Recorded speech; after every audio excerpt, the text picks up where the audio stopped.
बिस्मिल्लाहिर्रहमानिर्रहीम।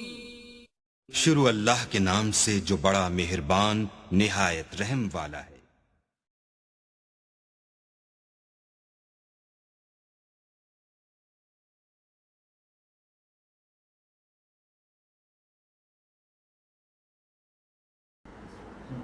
अऊज़ु बिल्लाहि मिनश शैतानिर रजीम।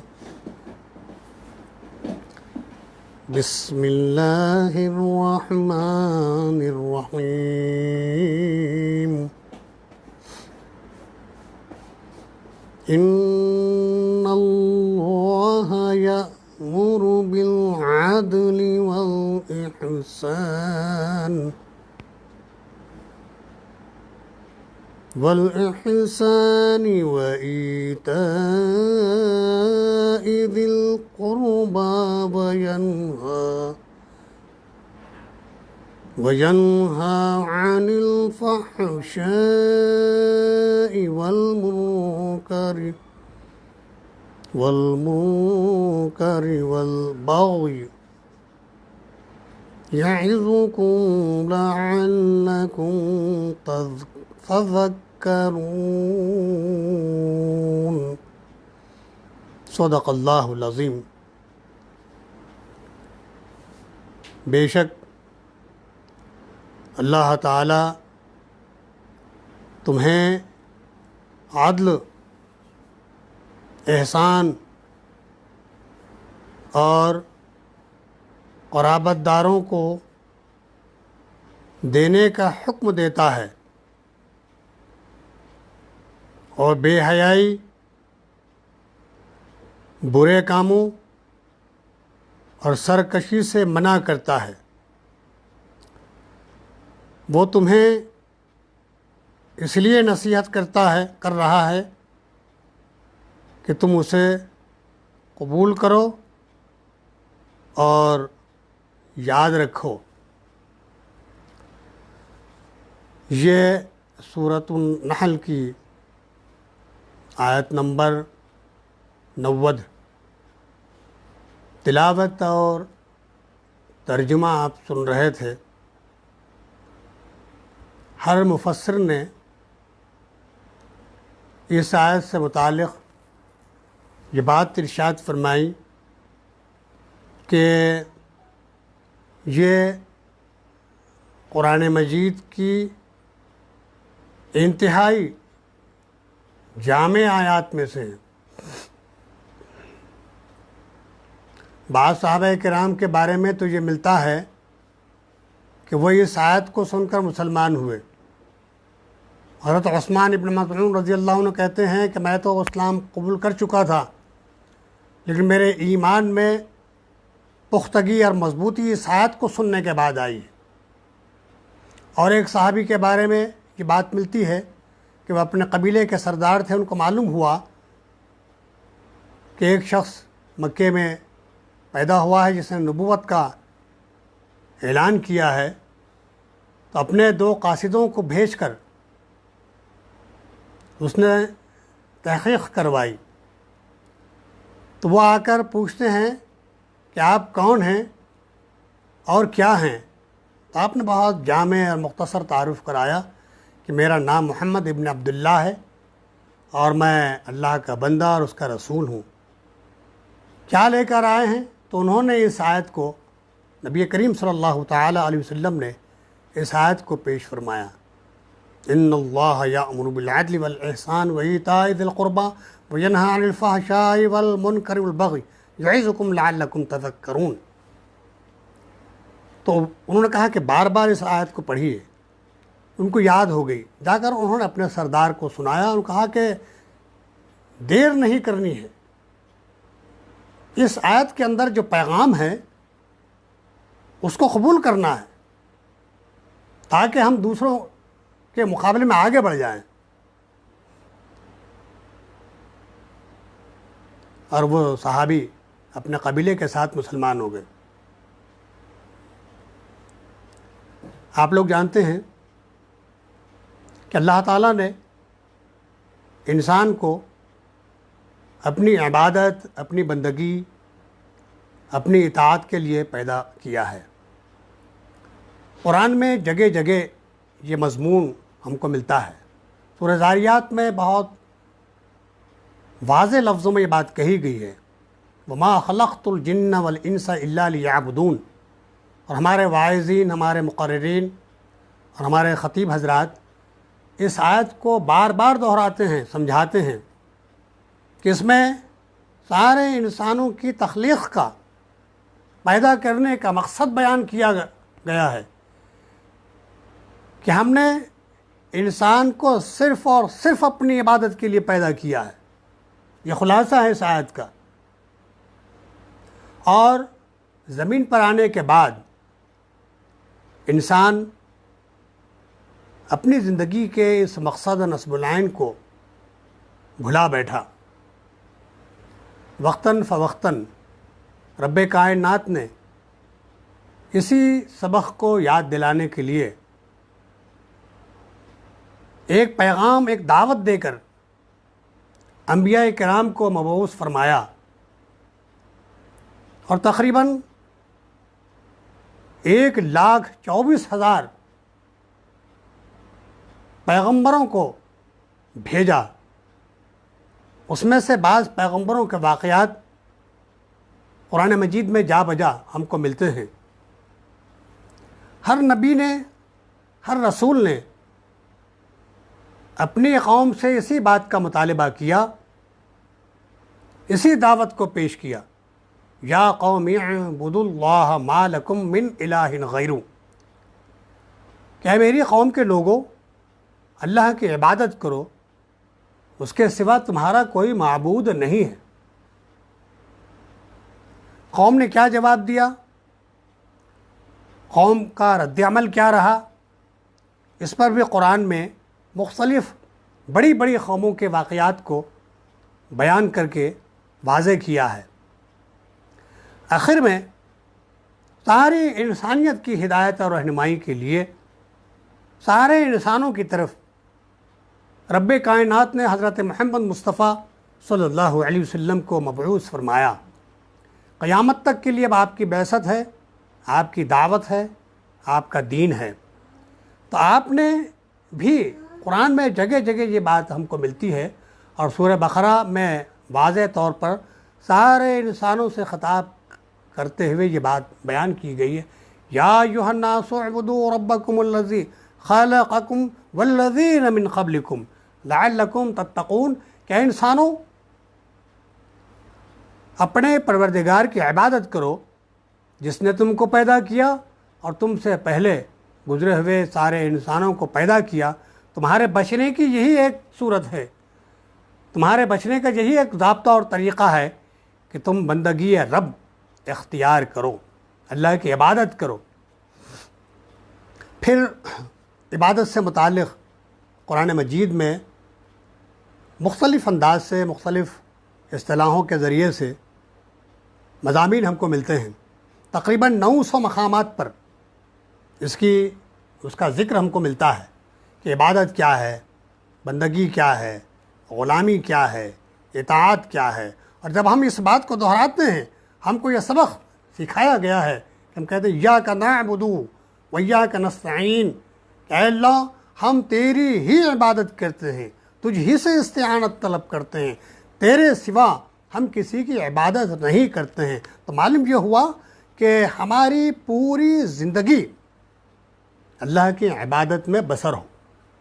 हम मस्जिद में हैं तो अल्लाह के बंदे हैं, हम बाज़ार में चल फिर रहे हों तो अल्लाह के बंदे हैं, हम घर में हैं तो अल्लाह के बंदे हैं, हम खेती बाड़ी कर रहे हैं तो अल्लाह के बंदे हैं, हम तिजारत कर रहे हैं तो अल्लाह के बंदे हैं। जहाँ पर भी हम जिस हैसियत में भी ज़िंदगी बसर कर रहे हैं, अल्लाह की बंदगी, अल्लाह की इताअत और अल्लाह की ग़ुलामी से आज़ाद नहीं हैं। तो यह इबादत का वसी तसव्वुर इस्लाम पेश करता है कि आपकी पूरी ज़िंदगी शरई ज़िंदगी हो, आपकी पूरी ज़िंदगी अल्लाह के बताए हुए अहकाम के मुताबिक हो, तो पूरी ज़िंदगी इबादत है। और फिर दूसरा पॉइंट ये है कि सारी मखलूक़ात में अल्लाह ताला ने इंसान को अशरफ बनाया, आला मकाम अता किया, क़ुव्वत गोयाई दी, शर्म व हया का पैकर बनाया, और फिर ये मादी वजूद ही नहीं बल्कि अल्लाह ताला ने उसको रूहानी वजूद से भी नवाजा, और इतना ही नहीं बल्कि अखलाक़ी वजूद भी उसको दिया है। तो ये इंसान जो गोश्त और पोस्ट का एक चलता फिरता ढांचा हमें नज़र आता है, इसमें ये तीन बातें हैं। एक तो ये कि वो रूहानी वजूद रखता है, नज़रियाती एतबार से, ज़हनी एतबार से, फ़हम व इदराक और फ़िरासत के एतबार से उसका आला मकाम है, दीगर मखलूक़ात के मुकाबले में ऊंचा मकाम है। दीगर मखलूक़ात में इस चीज़ की कमी है। दूसरी बात यह है कि उसका रूहानी वजूद के साथ साथ अखलाक़ी वजूद है। उसका कैरेक्टर, उसकी सीरत, उसकी ज़िंदगी, उसके अखलाक, उसका रवैया, उसका सलूक, उसका बर्ताव, उसका अमल इस बात की अलामत है कि वह एक ज़िम्मेदार हैसियत रखता है, ज़िम्मेदाराना शख्सियत है उसकी, वो गैर ज़िम्मेदार नहीं है।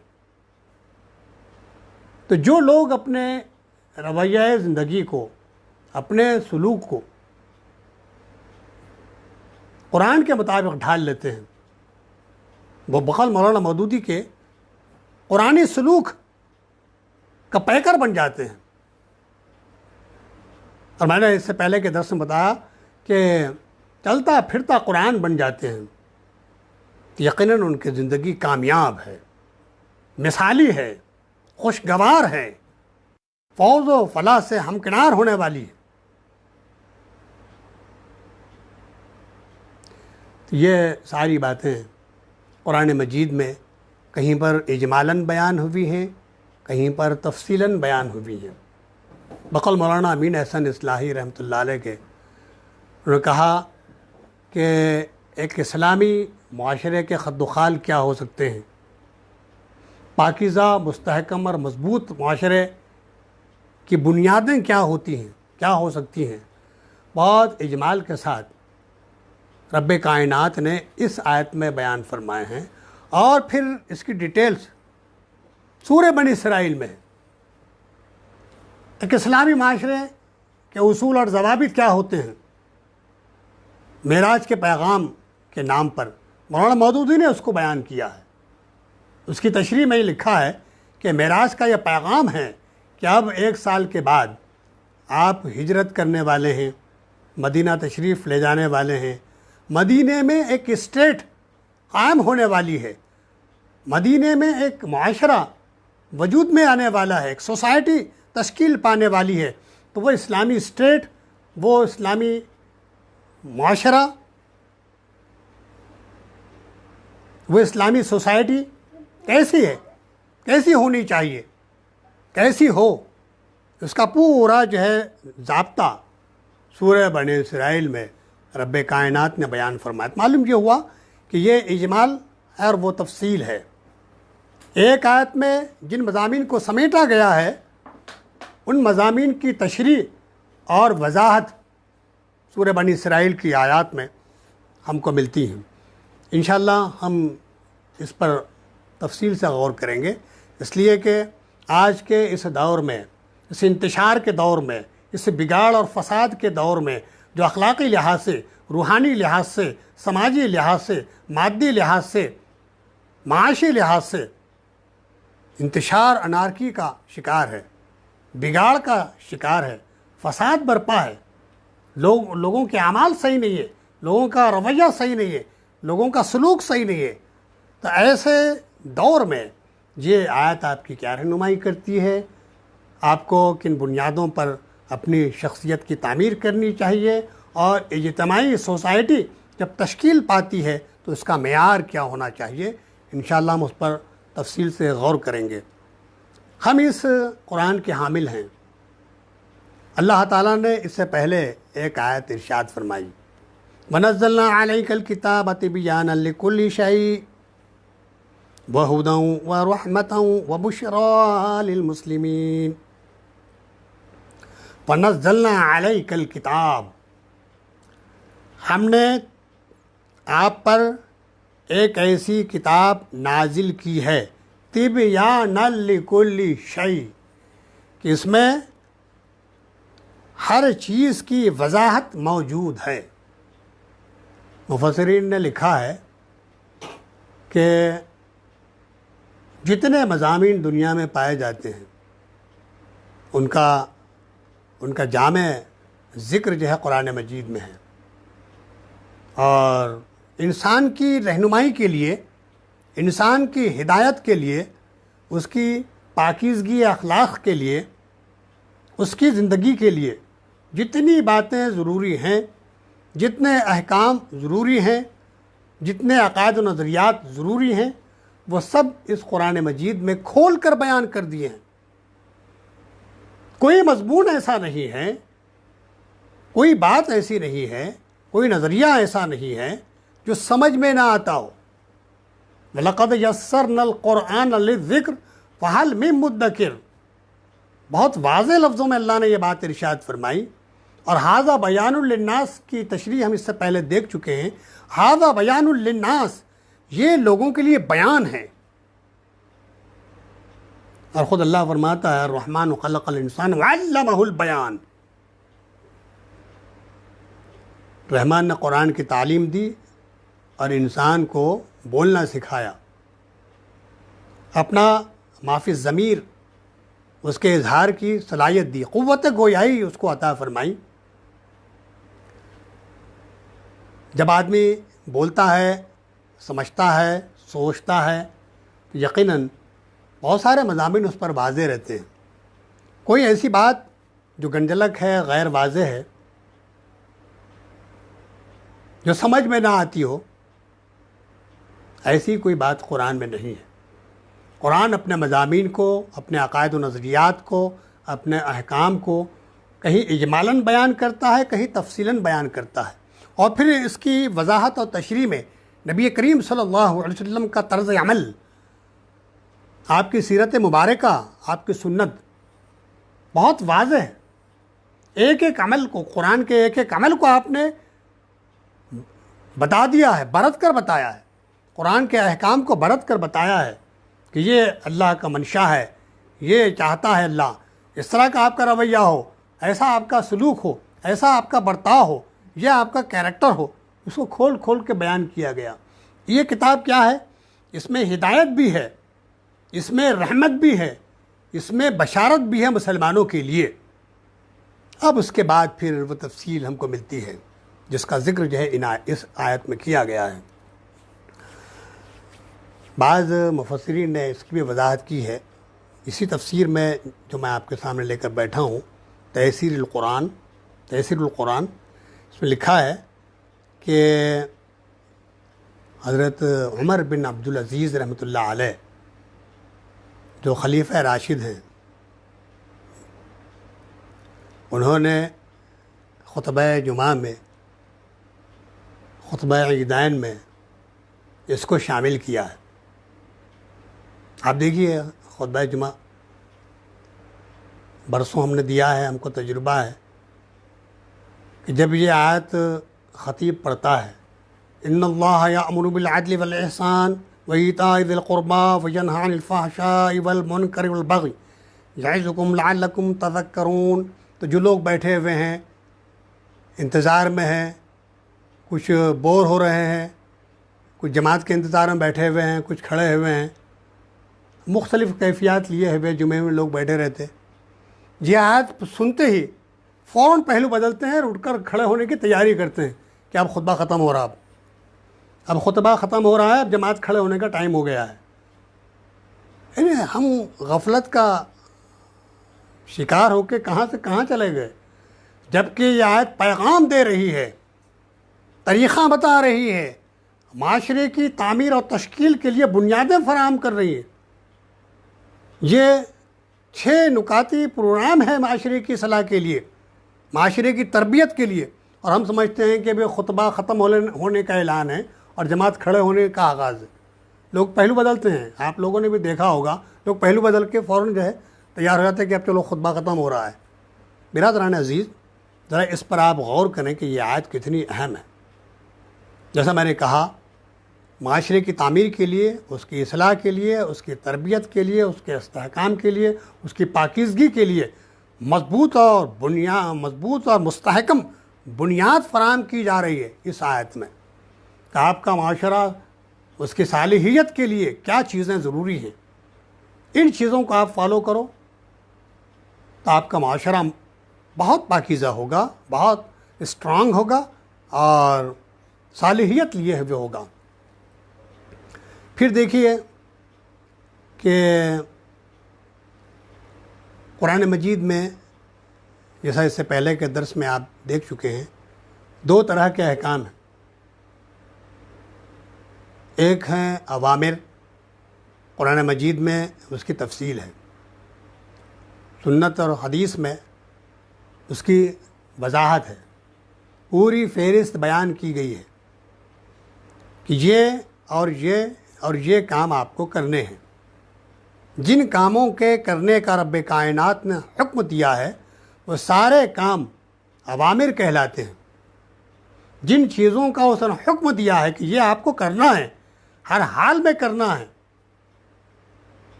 तो वो काम अवामिर कहलाते हैं। और जिन कामों से रब्बे कायनात ने रोक दिया है, ब्रेक लगाया है, मना किया है, वो नवाही कहलाते हैं। वो भी आपकी सवाबदीद पर छोड़ा नहीं गया है, बल्कि उसने नाम ले लेकर है कि इन बुरे कामों से आपको रुक जाना है, हर हाल में रुक जाना है, और पाबंदी के साथ ये दोनों अहकाम को फॉलो करना है, अवामिर और नवाही। तो अवामिर की जो फ़हरिस्त है उसके लिए जामे उन्वानात इस आयत में, और नवाही की जो फ़हरिस्त है, मनहियात जिसे कहते हैं, उसकी जो फ़हरिस्त है उसके लिए जामे उन्वानात आयत के बाद वाले हिस्से में है।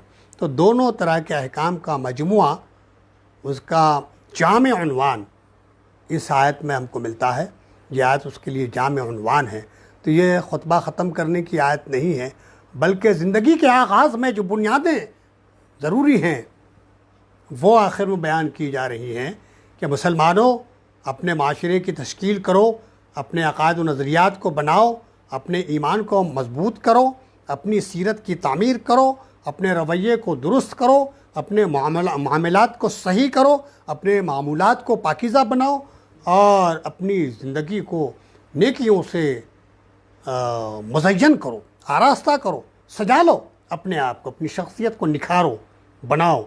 जितनी कमज़ोरियाँ हो सकती हैं एतक़ादी लिहाज से, अखलाक़ी लिहाज से, मादी लिहाज से, रूहानी लिहाज से, जितनी ख़राबियाँ मुमकिन हैं उन सारी ख़राबियों का इज़ाला करो, उनको ख़त्म करो और एक बेहतरीन इंसान बन जाओ, बेहतरीन मुसलमान बन जाओ। यह है असल में पैगाम।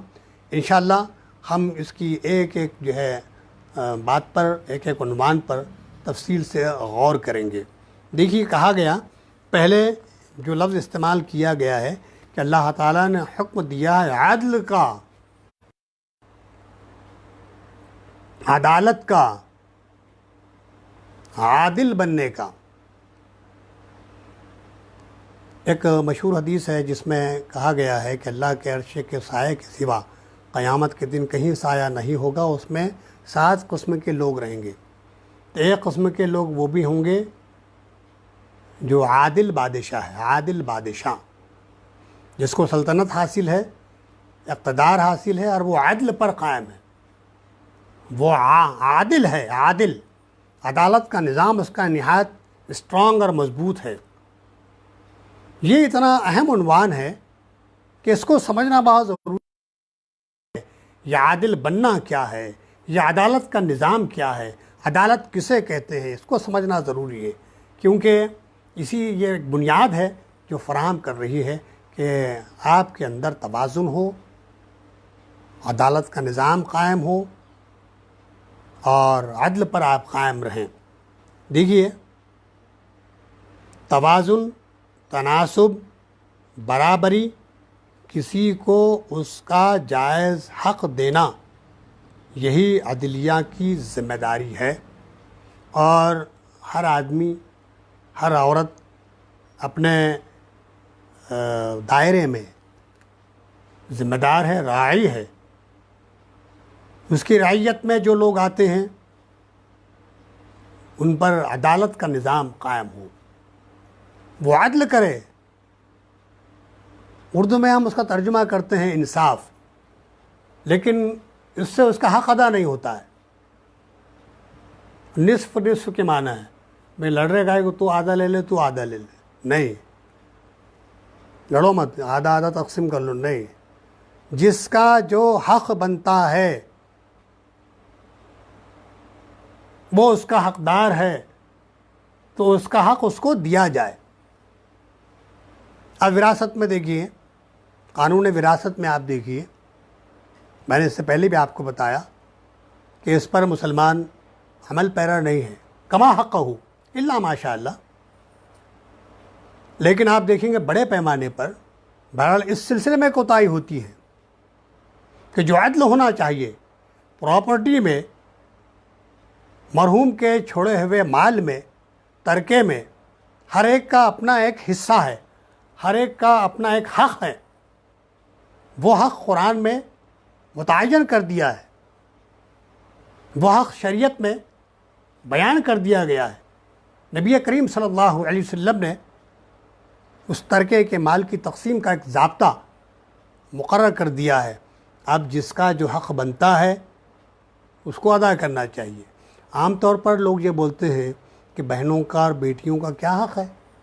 अरे बाप ने परवरिश किया, तालीम की, एक उम्र को पहुंचाया, मुनासिब रिश्ता देखकर शादी कर दी, शादी में 5 से 10 लाख रुपये ख़र्च किए, 10-15 लाख रुपये ख़र्च हो गए, उसकी परवरिश में, उसकी तालीम और तरबियत में 15-20 लाख रुपये ख़र्च कर दिए, शादी कर दिए, ज़िम्मेदारी अदा होगी। अब क्या हक़ रहा उसका?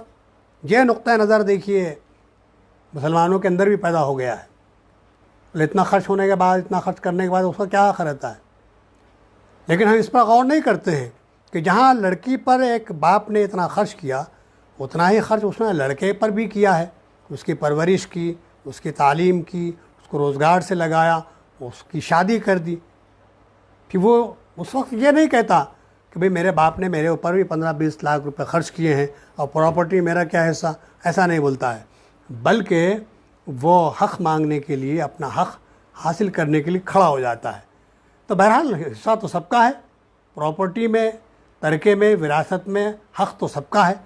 तो अब लड़कियों का, बहनों का जो हक़ बनता है उससे महरूम कर दिया जाना माशरे में फितना और फसाद को पैदा करना है।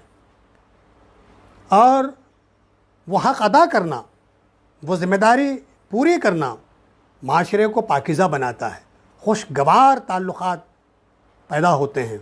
तो बहरहाल ये इस पहलू पे से हमें गौर करना चाहिए कि अदल का निज़ाम, ये बराबरी का निज़ाम, ये तनासुब का निज़ाम और ये एक दूसरे के हक़ अदा करने का निज़ाम तो कुरान ने पेश किया है, कितना पाकीज़ा है, कितना अच्छा है कि आप एक समाज को इतना जो है खुशगवार समाज बनाते हैं। बाहम उल्फत, राफत, मोहब्बत, खुलूस, हमदर्दी, ईसार, क़ुरबानी, ये सारे अल्फाज जो हम इस्तेमाल करते हैं ये किताबी अल्फाज नहीं हैं, बल्कि ये समाज के अंदर हमको मुख्तलिफ़ शक्लों में चलते फिरते नज़र आने चाहिए। ये लफ्ज़ों का पैकर हमें चलता फिरता नज़र आना चाहिए। हम कहते हैं मोहब्बत तो कहीं हमें नज़र आनी चाहिए, कहीं कहते हैं उल्फत यानी जोड़, ताल्लुक़, फ़अल्लफ़ बैन क़ुलूबिकुम फ़अस्बहतुम बिनिअमतिही इख़वाना, तो ये उख़ुवत और ये जोड़ का रिश्ता हमें नज़र आना चाहिए। तो उसके लिए सबसे पहले जो बुनियाद फराहम की गई है वो अदालत का निज़ाम है, वो अदल है, वो इंसाफ है, उर्दू में जैसे मैंने कहा, और फिर वो तनासुब है और वो जायज़ हक़ उसको फराहम करना है। ये ज़िम्मेदारी बहरहाल है। इस पर अगर माशरा क़ायम होगा तो यकीनन वो माशरा मुस्तहकम होगा। वलीद बिन मुग़ीरा एक बड़ा चालाक और काबिल आदमी था। नबी करीम सल्लल्लाहु अलैहि वसल्लम से मुलाकात के लिए आया तो आपने कुरान सुनाया, वो बहुत मुतासिर हुआ। एक तफसीर में उसका ज़िक्र किया गया है, सूरह अपने ये सूरह हामीम सजदा की तफसीर में मौलाना मौदूदी ने लिखा है, और एक तफसीर में मुझे अभी सब याद नहीं आएगा, गालिबन ये तफसीर इब्न कसीर में है या तफसीर हक़ानी में है शायद।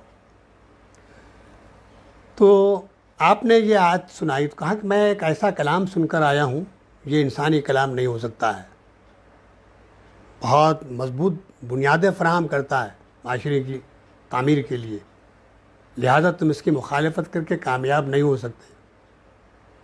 ये जो पैगाम दे रहा है, जो उसूल दे रहा है ये कुरान, वो बड़े पाकीज़ा उसूल हैं, मुस्तहकम ज़ाब्ते हैं, लिहाजा हम इसकी मुखालफत करके कामयाब नहीं हो सकते। इंशाअल्लाह बक़िया बातें हम आइंदा दुरूस में देखेंगे। बहरहाल पहला जो उन्वान है अदालत का, इस पर भी मुफस्सिरीन ने जो कुछ लिखा है वो इंशाअल्लाह मैं कल पेश करूँगा। दुआ कीजिए कि अल्लाह ताला मुझे आपको सारे मुसलमानों को अदल पर, अदालत पर, अदालत के निज़ाम पर और जो बुनियादें इसकी बुनियाद इसके उसूल पर क़ायम हैं उसको मजबूत करने की अल्लाह हमें तौफ़ीक़ दे। व आखिर दावाना अनिल हम्दुलिल्लाहि रब्बिल आलमीन।